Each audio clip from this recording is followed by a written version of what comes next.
সদ্য সাবেক প্রধানমন্ত্রী শেখ হাসিনার বেসরকারি শিল্প ও বিনিয়োগ উপদেষ্টা ছিলেন সালমান এফ রহমান। গেল রমজানেও মক্কার খুব কাছ থেকে এতেকাফে বসেছিলেন তিনি। মুখ ভর্তি দাড়ি, পরনে সবসময় সাদা পাঞ্জাবি, দেখে মনে হবে তিনি যেন সুফি দরবেশ। বুঝার উপায় নেই যে এই চেহারার আড়ালে রয়েছে একজন প্রবল পরাক্রমশালী ব্যবসায়ী, যার হাতের ইশারায় চলেছে দেশের ব্যাংকিং খাত ও পুঁজিবাজার। ধ্বংস হয়েছে দেশের আর্থিক খাতের মেরুদণ্ড। সালমান এফ রহমান প্রভাব খাটিয়ে দেশের সরকারি ও বেসরকারি 7টি ব্যাংক থেকে নামে বেনামে 36,000 কোটি টাকা ঋণ নিয়েছেন। এসব ঋণ নেওয়ার ক্ষেত্রে মানা হয়নি কেন্দ্রীয় ব্যাংকের কোনো আইন, পর্যাপ্ত জামানতও নেয়নি অধিকাংশ ঋণে। আবার বছরের পর বছর ঋণের অর্থ পরিশোধ না করেই বারবার করেছেন পুনঃতফসিল। সব মিলিয়ে ব্যাংকিং খাতে ত্রাসের রাজত্ব কায়েম করেছেন প্রধানমন্ত্রীর সাবেক এই বিনিয়োগ উপদেষ্টা। এসব অপরাধ জেনেও চুপ ছিল বাংলাদেশ ব্যাংক। তাই এসব ঋণ এখন ঝুঁকি সৃষ্টি করেছে। অধিকাংশ ঋণই খেলাপির ঝুঁকি রয়েছে। সালমান এফ রহমান রাষ্ট্রীয়ত্ব জনতা ব্যাংক থেকে সবচেয়ে বেশি ঋণ বের করেছেন। এই ব্যাংকে বেশিরভাগ ঋণই ছিল তার বেনামি। এতদিন তার নামে জনতা ব্যাংকে থাকা ঋণ 10,000 কোটি টাকা দেখিয়ে আসছিলেন। সম্প্রতি বাংলাদেশ ব্যাংকের প্রতিবেদনে তার 29 প্রতিষ্ঠানে ফান্ডেড ও নন ফান্ডেড 21,681 কোটি টাকার ঋণের তথ্য বেরিয়ে এসেছে।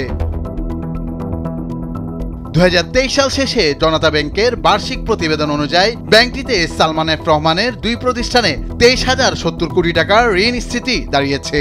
বাংলাদেশের ব্যাংকের নিয়ম অনুযায়ী একক গ্রাহককে মূলধনের 25% বেশি ঋণ দেওয়ার নিয়ম নেই। সালমান এফ রহমান নিজের মালিকাধীন আইএফআইসি ব্যাংক থেকে মোটা অঙ্কের ঋণ নিয়েছেন। প্রতিবেদন অনুযায়ী শ্রীপুর টাউনশিপ প্রতিষ্ঠানের নামে নন ফান্ডেড 1,020 কোটি টাকা, সানস্টার বিজনেসের নামে 615 কোটি টাকা, ফরেস্ট বিজনেসের নামে 614 কোটি টাকা ঋণ নেন। এর মধ্যে বেশিরভাগ প্রতিষ্ঠানই বেনামি। বাদ যায়নি ধুঁকতে থাকা ন্যাশনাল ব্যাংক।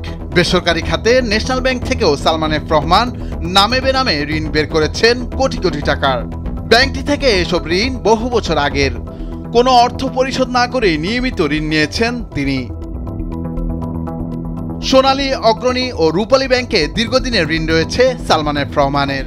তথ্য অনুযায়ী অগ্রণী ব্যাংক থেকে বেক্সিমকো লিমিটেডের ফান্ডেড 663 কোটি টাকা ঋণ নিয়েছেন।